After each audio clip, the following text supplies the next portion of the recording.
Bonjour à toutes et à tous et bienvenue sur la chaîne de Rivial Construction Bois. Dans cette vidéo, nous allons attaquer un nouveau projet et ce projet c'est une véranda sur une ancienne bâtisse. Donc comme vous pouvez le voir, le projet est déjà terminé pour moi, mais du coup je vais vous montrer la réalisation sur chantier et vous allez le voir, c'est quand même, j'ai quand même eu des conditions un petit peu difficiles. Donc le but de cette véranda, c'était de créer un espace extérieur qui va être fermé par la suite par des baies vitrées. Ça sera par l'entreprise Crouzet à Arvieux. Là nous sommes dans la commune de Compsol-la-Grande-Ville, donc pas loin de l'atelier. C'est ça qui est pas mal, c'est que le client a joué le jeu de faire travailler les artisans locaux, donc ça c'est super bien. Et donc pour revenir au projet, vous avez vu, c'est une charpente assez simple mais un petit peu technique parce que nous sommes sur deux arrêtiers, donc sur une véranda 3 pentes. Et nous avons la petite particularité, c'était qu'on est venu s'encastrer à l'ancienne bâtisse, mais c'est surtout qu'ici on avait un angle un petit peu technique à gérer. Je ne sais pas si vous le voyez, de toute façon je vous montrerai le plan juste après. Et on a fait un petit plan en haut, ça pareil, je vais vous le montrer juste après sur les plans. Donc c'est parti, je vous laisse sur le plan. Donc voici le plan, on peut voir ici qu'il y a les 3 pentes. Donc en fait ici on a l'ancienne bâtisse, donc ça sera la maison. Comme ça, et ici il y a une petite terrasse en hauteur là, à peu près à 3-4 mètres. Ici nous avons les 3 pentes. Alors en fait pourquoi on a fait cette forme là? Déjà les clients voulaient quelque chose de charpenté, donc avec des pentes, avec des arrêtiers, quelque chose de joli. Et ils voulaient une couverture en ardoise. Et pour la couverture en ardoise, il faut un minimum de pente. Donc on a à peu près 60% de pente ou 40, 50, je ne sais plus exactement. Le problème c'est que du coup, quand on partait de devant avec une ressortie de 600 et une hauteur minimale, on mettait notre pente, on dépassait en fait le faîtage dépassait le niveau de cette terrasse. Pour faire quelque chose qui allait bien, j'ai proposé de casser cette arête par rapport à la hauteur et de faire un petit plat sur le dessus qui se verra pas forcément beaucoup quand on sera en bas. Et du coup ils ont accepté et ensuite ils auront accès par l'extérieur dessus. Voilà le projet, donc c'est parti, go sur le chantier et bonne vidéo.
Voilà la petite coupe d'enfourchement, la petite coupe de tête d'arrêté.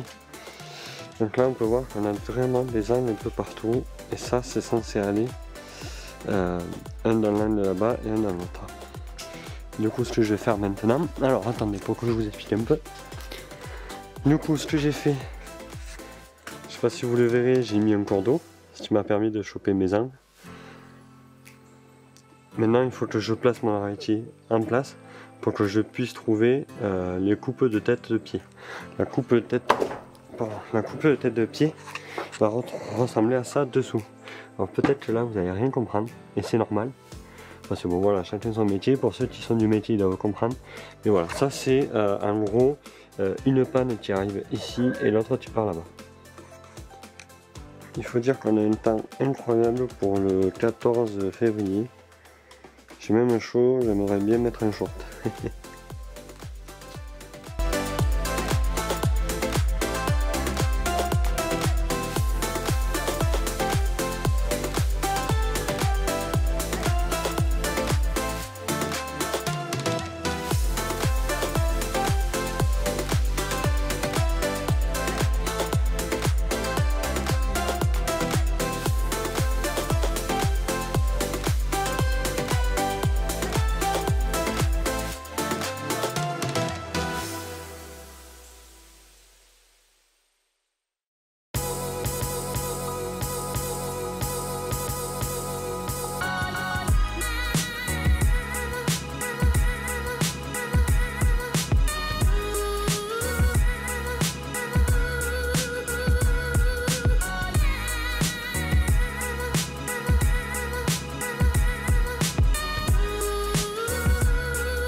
Allez, je vous reprends. Donc là, je suis à la fin du 3e jour.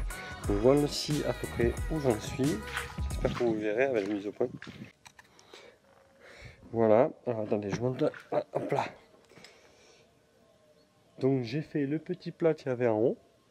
J'ai fait les 2 arrêtés, j'ai fait toutes les pannes, les poteaux. Il me manque encore des poteaux intermédiaires, mais ça il faut que je vois avec le client où les placer. Ensuite, il va me manquer de poser tous les chevrons porteurs. C'est ce que j'ai sous mes pieds ici et ici. Donc là ça sera relativement simple parce que c'est une coupe d'aplomb, des chanfreins sous le dessous. Bon ça vous commencez à connaître parce que j'en ai pas mal fait dans mes vidéos. Ensuite il y aura la volige. Il faut aussi que je rajoute deux jambes de force et enlever ce poteau au milieu. Les jambes de force elles partiront de chaque angle et elles viendront contre le mur. Donc il y en aura deux, une à chaque angle de la plateforme du dessus. Ce qui permettra de reprendre la poussée qu'il y aura dans ce sens là. Voilà. Après je suis assez content de mes assemblages ici parce que c'est quand même pas les plus évidents. Je suis satisfait. Hop. Voilà, je sais pas si ça se voit bien à la caméra.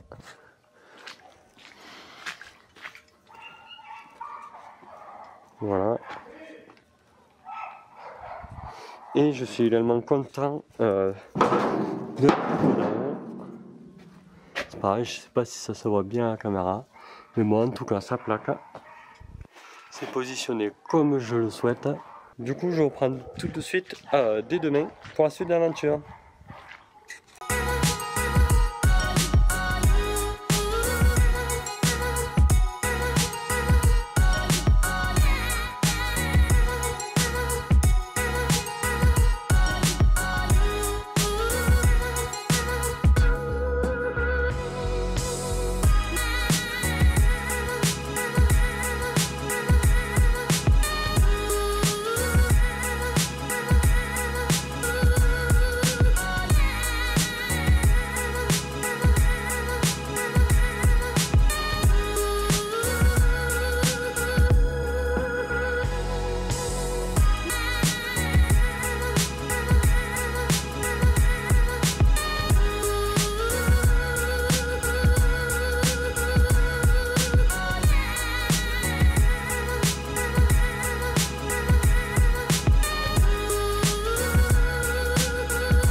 Voilà, la charpente est terminée.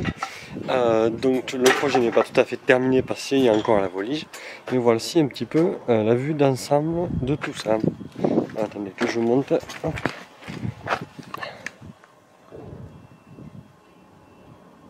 J'ai pas mal galéré à cet endroit-là parce que j'avais du mal à trouver mes angles, je sais pas pourquoi, mais bon, il y a des fois c'est comme ça, on a des jours avec et des jours sans. Là, j'avais vraiment du mal à trouver mes angles, donc j'ai beaucoup galéré mais sur la fin là. Du coup, maintenant, je vais enlever ce poteau qui reste, je vais ranger un petit peu et je vais aller chercher la volige. Et au moins, dès demain, je pourrai voliger.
Et voilà, le chantier est terminé, donc j'espère que cette vidéo vous aura plu. Mais si c'est le cas, n'hésitez pas à me mettre un petit pouce bleu. Ça me permet de voir si mes vidéos vous plaisent ou non. Et si vous le souhaitez, vous pouvez aussi partager. C'est vraiment le meilleur moyen pour faire développer cette chaîne YouTube. En tout cas, je vous souhaite de réaliser tous vos projets. On se retrouve dans une prochaine vidéo de charpente. Ciao!